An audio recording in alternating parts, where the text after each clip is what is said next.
कृषि कानूनों के खिलाफ किसानों के आंदोलन का आज 29वां दिन है। कृषि कानून वापस लेने की मांग कर रहे किसानों के समर्थन में विपक्षी नेता आज राष्ट्रपति रामनाथ कोविंद से मिलेंगे। राष्ट्रपति भवन से 3 नेताओं को अपॉइंटमेंट मिला है। वे 2 करोड़ किसानों के साइन किए हुए ज्ञापनों को राष्ट्रपति को सौंपेंगे।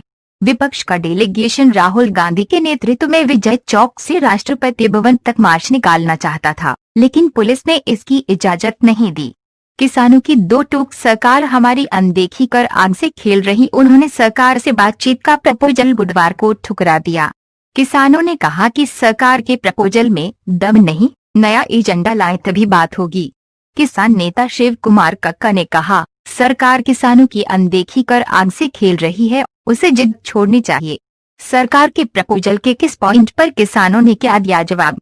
कृषि मंत्रालय के संयुक्त सचिव विवेक अग्रवाल ने 20 दिसंबर को किसान नेता डॉक्टर दर्शन पाल को प्रपोजल भेजा था, इसलिए जवाब भी दर्शन पाल की ईमेल से संयुक्त सचिव को ही भेजा गया है।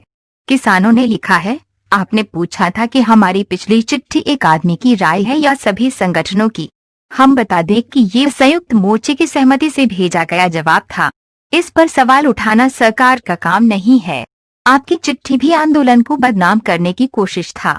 सरकार कथित किसान नेताओं और ऐसे कागजी संगठनों के साथ पैरेलल बातचीत कर आंदोलन को तोड़ने की कोशिश कर रही है, जिनका आंदोलन से कोई लेना देना नहीं है। प्रदर्शनकारी किसानों से ऐसे निपट रहे हैं मानो वे संकटग्रस्त लोग न होकर सरकार के राजनीतिक विरोधी हैं।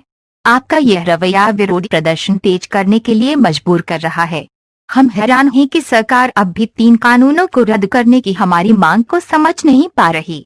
कई दौर की बातचीत में साफ तौर पर बताया गया कि कानूनों में ऐसे बदलाव हमें मंजूर नहीं है। 5 दिसंबर को मौखिक प्रपोजल खारिज करने के बाद हमें बताया गया कि सरकार के साथ चर्चा के बाद ठोस प्रपोजल भेजा जाएगा, लेकिन 9 दिसंबर को जो प्रस्ताव भेजे वे 5 दिसंबर की चर्चा वाले ही थे, जिन्हें हम पहले ही खारिज कर चुके हैं। आपने न्यूनतम समर्थन मूल्य MSP के बारे में जो प्रस्ताव भेजा है, उसमें ऐसा कोई भी साफ प्रस्ताव नहीं है जिसका जवाब दिया जाए। न्यूनतम समर्थन मूल्य पर आप मौजूदा खरीद सिस्टम से संबंधित लिखित भरोसे का प्रस्ताव रख रहे हैं।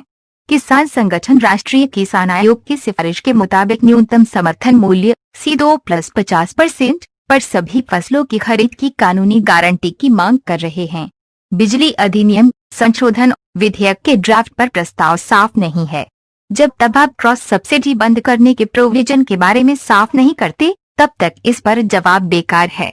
हम बातचीत के लिए तैयार हैं और इंतजार कर रहे हैं कि सरकार कब खुले मन, खुले दिमाग और साफ नीयत से इस चर्चा को आगे बढ़ाए। अपील करते हैं कि बेकार के बदलावों के खारिज प्रस्तावों को दोहराने की बजाय ठोस प्रस्ताव भेजें, ताकि उसे एजेंडा बनाकर बातचीत दोबारा शुरू की जा सके। 30,000 किसान 2 दिन में दिल्ली रवाना होंगे। हरियाणा और पंजाब समेत कई राज्यों से किसानों का दिल्ली पहुंचने का सिलसिला जारी है। 26 दिसंबर को पंजाब के खनौरी से और 27 दिसंबर को हरियाणा के डबवाली से 15 से 15,000 किसान दिल्ली के लिए रवाना होंगे।